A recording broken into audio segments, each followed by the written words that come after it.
అన్నా అంటే గుర్తొచ్చే పేరు, పేదోడి కంచంలో అన్నం అయ్యారు. తేనెదరాసపు పసిపాపే మీరు, తెలుగు గడపల్లో పసుపై ఉన్నారు. జగమెరుగని తీరు, యుగ పురుషుడు మీరు, భరత జాతి నింపుకున్న సంపదకు ఇంకో పేరు. ఎన్టీఆర్, ఓ ఎన్టీఆర్, ప్రతి ఇంటిలోన ఒంటిలోన భాగమయ్యారు. ఎన్టీఆర్, ఓ ఎన్టీఆర్, నీలాంటి గనుడు పుట్టరింక ఇంకో మారు.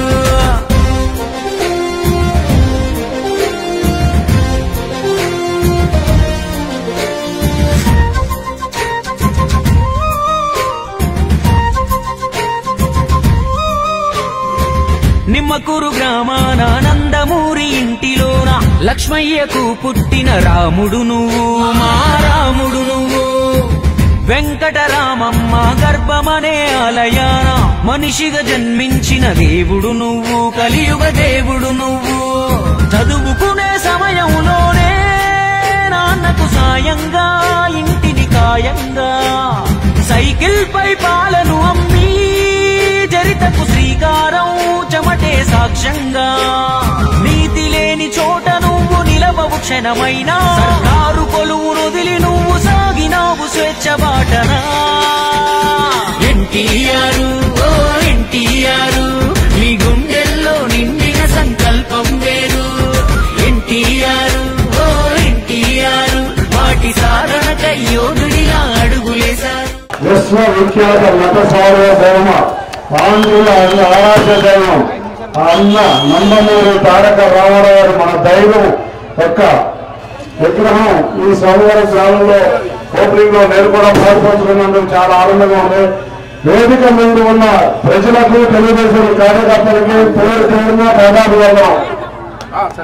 మన అన్న రామారావు గారు ఏ ప్రభుత్వంలో తెలుగుదేశం పార్టీ పెట్టారో గాని ఈ పసుపు జెండా చూస్తే కార్యకర్తలకి, నాయకులకి గాని ఎక్కడ లేని బాధలు మర్చిపోయి ఉత్సాహం పొంగి పొందిపోతామని నేను చూస్తున్న చాలా గ్రామాల్లో ఎంతో మంది ఆర్థికంగా చితికిపోయారు. అంతేకాకుండా కేసులు ఈ 2019 నుంచి 23 వరకు ఎన్నో దాడులు ఎదుర్కొన్నారు, కేసులు ఎదుర్కొన్నారు. అయినా కూడా ధైర్యంగా ఈ ప్రభుత్వాన్ని ఓడించడానికి మీరందరూ కంగనం కట్టుకుని వచ్చారు. మీలాంటి వారితో నేను కూడా ఉన్నందుకు నాకు చాలా ఆనందంగా ఉంది. ఇవాళ సంక్షేమం, ఒక పెన్షన్ పుట్టిందంటే నందమూరి తారక రామారావు గారు కళలోంచి పుట్టిందే పెన్షన్. ఆ రోజు ఆయన చేసిన ఎన్నో సంక్షేమ కార్యక్రమాలు, 2 రూపాయల కిలో బియ్యం సంక్షేమం అనేది పుట్టిందే రామారావు గారి దాంట్లోంచి. అటువంటి రామారావు గారి సభలో ఉండడం మా అందరం అదృష్టంగా భావించాలి.